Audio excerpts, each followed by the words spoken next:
Hello, Bobby Torres of Frightbox recording here to share with you one of my favorite tricks for adding some extra grind to a heavy bass tone.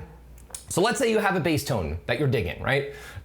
You've already dirtied it up with some distortion. It's sounding pretty good, but it's just, you wanna add a little bit of extra grindiness, a little bit of extra presence, right? So what do? Well, I'm gonna share with you one of my favorite tricks. Okay, so before I play the example, shout out to Snuff Radu for asking me how I achieved the bass tone in the intro of my videos. The clip I'm about to play you is actually that exact tone. So let's check it out.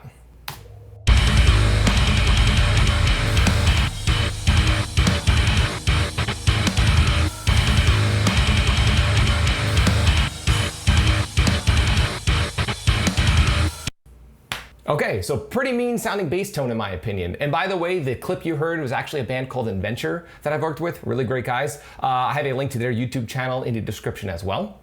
So yes, the thing that's a little different with this example is that I actually did not have a DI to work with. When they sent me the tracks, it was just a bass track straight out of the Axe Effects, I believe.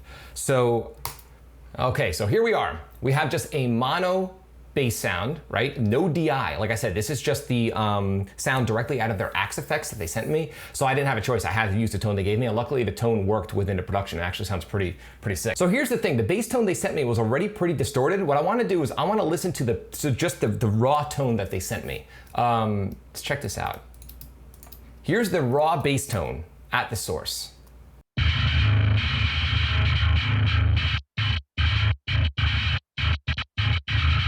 Okay, so as you can hear, the bass guitar already is really dirty, right? I wanted to add even extra dirt to this sound. So you may think you may want to add extra distortion, but the thing is, I mean, if you listen to that, that's already pretty distorted. So I didn't want to add any extra distortion per se. So what I ended up doing after mixing it, and let me just show you the processing that was actually happening on the bass itself. It's extremely simple.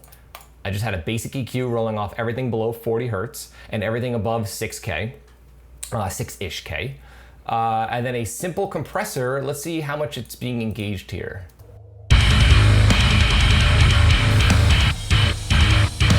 Yeah, if you look, the compressor is barely doing any gain reduction, and that's because the sound that they sent me was already kind of compressed. So if something's already compressed, you don't want to go berserk with it because you'll end up sucking all the life out of it. So from here, the main thing I really added to this tone was this extra grit, right? This extra grindiness. And the question is, how did I add this extra grindiness? I don't know about you, but when people mention effects like chorus, flanger, the first thing that comes to mind are just really cheesy, like digital stomp box guitar effects, right? But in reality, mix engineers have been using these effects in subtle, creative ways since the dawn of time. And when you really know how to dial them in, they can actually add some vibe to your productions in ways that people don't really talk about too much. So in this case, I'm actually adding a stereo flanger. So why would I add a stereo flanger instead of a mono flanger? And the reason is simple. When you add a stereo flange, you're actually adding a little bit of width to the core bass sound. Okay, so the way I actually have my flanger set up is I have it set up as a send effect that my main bass track is being routed to. So why would I do it that way? Why don't I just take the flange and stick it on the track itself? I'm about to explain. So if you look here, I have my bass track and I have a send effect called bass grind. Bass grind is being sent to an auxiliary track called bass grind. And I have an EQ, and I did have a flange. I actually bypassed it because I want to recreate the effect and demonstrate exactly how I achieved it. So the first thing you want to do is you want to do this. You want to high pass everything in the sub frequency range because you don't want any phase weirdness happening. With bass guitar, because so much of the energy is coming from the sub frequencies, you do not want to double any of that stuff. So what I do is I stick a simple high pass filter, right? And I filter out everything below 100 Hertz, 200 Hertz, whatever. And then I filter out the super duper top because I don't want anything too bright happening. So what's happening is your bass guitar sound is being sent to this auxiliary track, and the auxiliary track is being filtered out. Okay, so I'm gonna solo the track and let's hear what it sounds like. Yeah, so it sounds really thin, but that's okay because we're gonna take that thinned out bass sound and we're gonna add the flange to it. So we're gonna pull up a stereo flange. This is a classic, the Meta Flanger by Waves. What I did here was I loaded up a mono to stereo version of the plugin. So in other words, you could stick this on a mono track and it creates a stereo signal out of the mono feed. So let's take a listen to what this sounds like.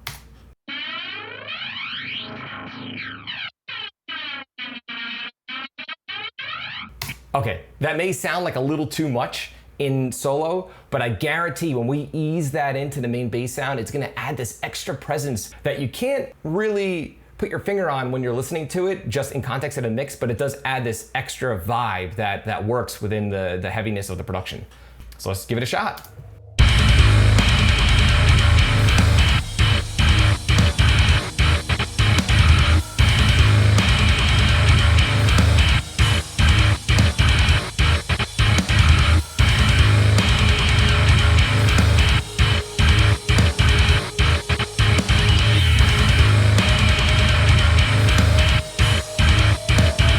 So there you have it. As you could tell, it added a little bit of extra grit and presence without being even more distorted than it already was. Like I said, it's a subtle effect, but I always reach for this when I need to add that extra bit of juice to my bass tracks. Okay, so be sure to follow and like me on both Facebook and Instagram. Links are in the description. If you have found this video helpful, don't forget to like, comment, subscribe, and share. And make sure you click on the bell icon in order to be notified every time I upload one of my weekly videos on all things metal and rock production. And also, you can download my free guitar impulse response. The link is in the description. You can load it into Guitar Sim plugins, and it should make dialing in both the metal and rock guitar tone a million times easier. Until next time, happy mixing.